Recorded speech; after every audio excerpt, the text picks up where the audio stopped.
If you're wondering how to help a suicidal friend, you're in the right place today. I've got 4 specific ideas for you and then a link to a really special video.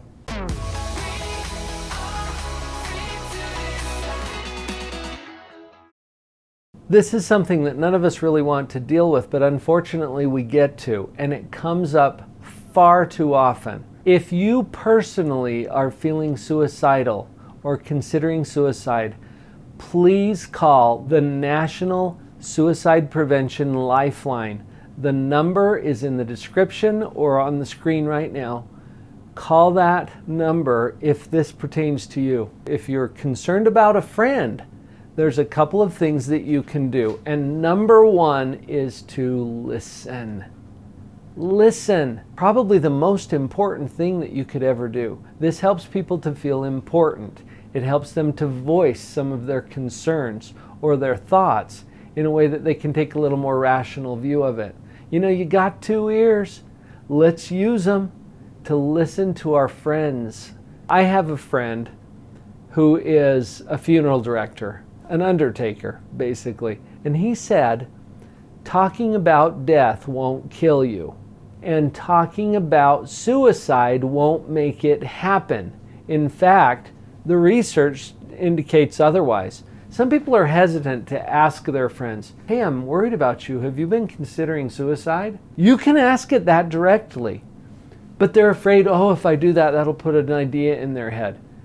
They've already got the idea in their head. You're not putting it there. I think what you're doing is giving them permission to actually talk about it, because this becomes a taboo and people don't want to bring it up. If you give your friends permission to talk to you about anything and you're there as a listening ear, that is a huge, huge way that you can assist someone who might be feeling suicidal. Next, I'm going to give you some shrink hacks.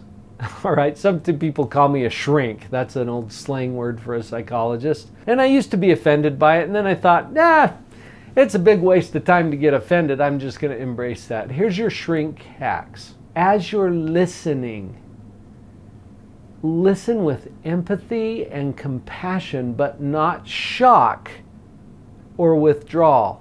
Okay, you know how sometimes you'll hear something that's like, and you have this kind of a shocked response. No, you want to be very, very calm. And you'll have to practice this a little bit. If you're already worried about them, then nothing that they're going to share is going to shock you anyway, right? When they say to you, yeah, I've been thinking about taking my own life, or something along those lines. I just have had enough. I'm ready for it all to be over. And you're listening with compassion, and you can lean in a little bit, okay? Rather than leaning back, which shows a little bit of a withdrawal, lean in a little bit as they're saying it. Keep appropriate eye contact. Listen with compassion and give them some indicators that you're tracking what they're saying. Little nonverbals like a nod, you know, as you're listening to them. Or even verbal cues. Things like, I hear you. Or keep talking. Okay, so that encourages them to keep talking. You want to get them to open up a little bit. And your role is simply to listen. You don't have to solve the problem. Oh, isn't that a relief? Yeah, you probably can't anyway. So you're just going to listen with empathy and compassion. You're going to lean in a little bit. You're going to give them the indicators that you're there, you're with them. And be genuine about it. Don't be faking it. Not right now. They need that compassionate listening ear. Give it to them. At some point, they're going to kind of wrap up the story that they're telling you about where they are and how they're feeling. You've been compassionate, you've been empathic, you've been listening to them and encouraging them to open up. When it starts to wrap up, you want to express appreciation. Thank them for opening up to you. It was a courageous thing for them to do. You might even acknowledge that. Wow, thank you for opening up to me. That was a really courageous thing that you just shared with me, and I'm here to support you. It goes a long way to show that appreciation, and that helps them to feel like they made the right decision in talking to you. Now, we still have the issue that your friend is feeling suicidal.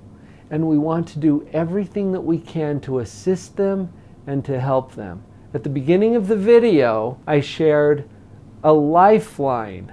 It's called the National Suicide Prevention Lifeline. That number, which is included in the description down below, is one that you can call 24 hours a day, 7 days a week. There are crisis workers available to compassionately talk you through what's going on. If you're trying to help your friend, offer to call the National Suicide Prevention Lifeline with them while they're with you.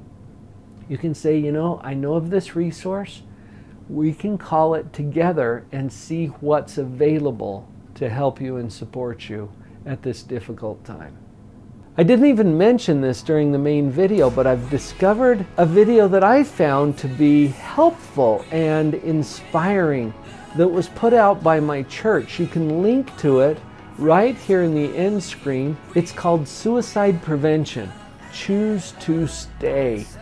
I think you might find this helpful, and you might want to share it with your friend as well. Her head was down, face locked onto the phone. And I wished I'd had a number